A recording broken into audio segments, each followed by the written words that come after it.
is 9 News Perth with Michael Thompson.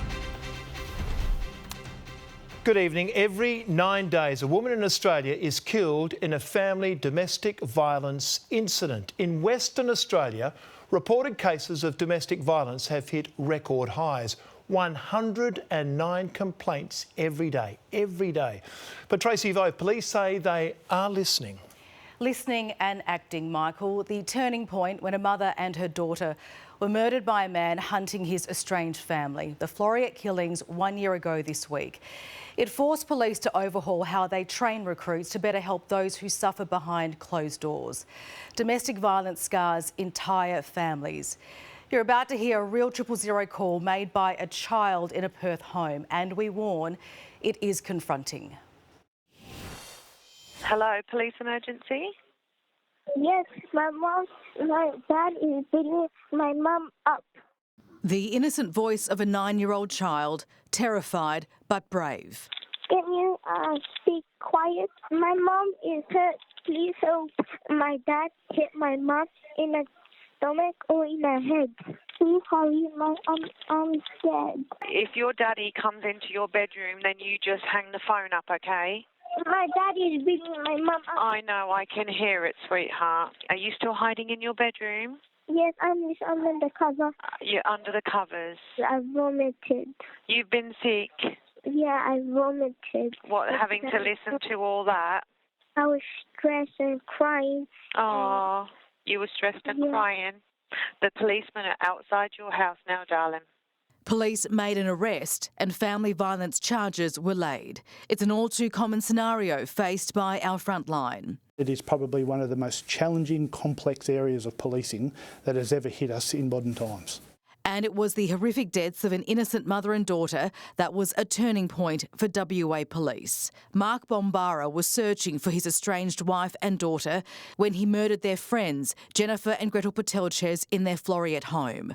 He then turned the gun on himself. The trauma still fresh and raw today for Ariel Bombara. I am still here. I shouldn't be here, but I'm still here, and I have some of the resources to be able to speak about this, and so I hope that we're on a path to improve life for so many women. I constantly have women sharing their own stories, and it really shocks me how much of a pervasive issue this is that just isn't talked about a lot, isn't solved, so hopefully it helps. For the last year, she's channelled her grief, trauma and anger to drive change. We told you that he was going to murder us. So did you not believe us? Or did you just not give a shit? Ariel Bombara delivered a brutal assessment. How was that for you? Look, as police commissioner and as a police force, you have to do everything to listen to your community, and you have to do everything to learn from tragedies in our community. The best thing about Ariel was that she came to us not only with the anger and the frustration of what occurred, but with an open mind to say, I want to help you fix that.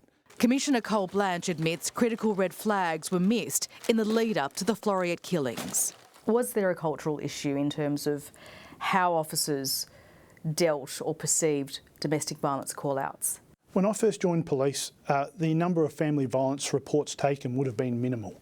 And I would say in the 80s and 90s of policing, police didn't know about family violence. In fact, one would argue that what happened inside someone's home was barely talked about from a policing perspective.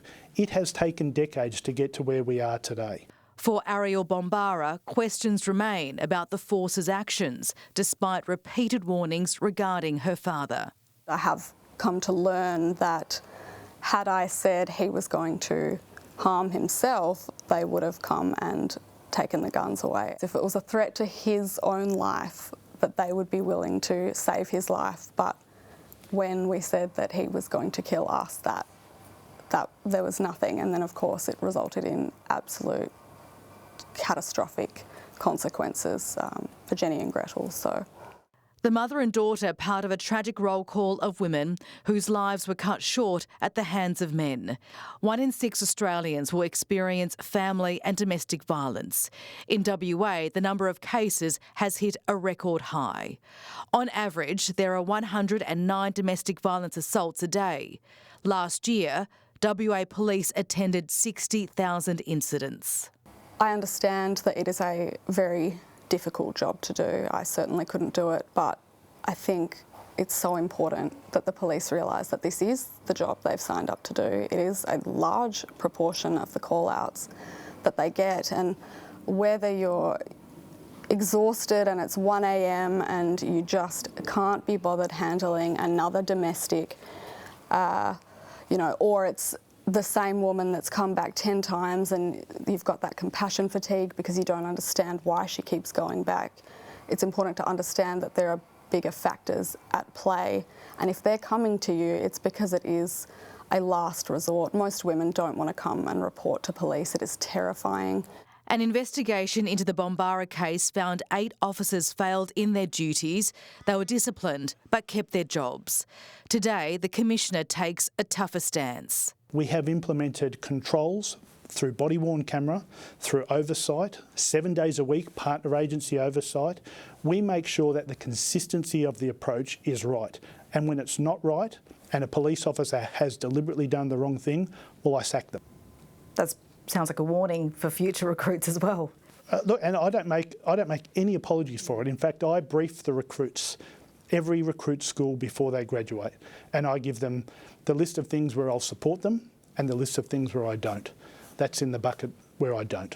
The Bombara report made 18 recommendations, 13 are now in place, including new and revised training for recruits and seasoned officers. I can appreciate that the Commissioner is now implementing this rule as a zero tolerance kind of policy, and hopefully that then does mean that the officers are taking this more seriously. So I think it's a good approach. I won't be taking the pressure off the police at the very least anytime soon. And tomorrow our special series continues when we go behind the blue line, where police are putting lessons from Floreat into action. 9 News given unprecedented access to the police village, where the next generation of recruits is being trained for today's family violence crisis. And if you or someone you know is a victim of domestic violence, there is help. Call 1-800-RESPECT, that's 1-800-737-732. Michael? Tracy, thank you.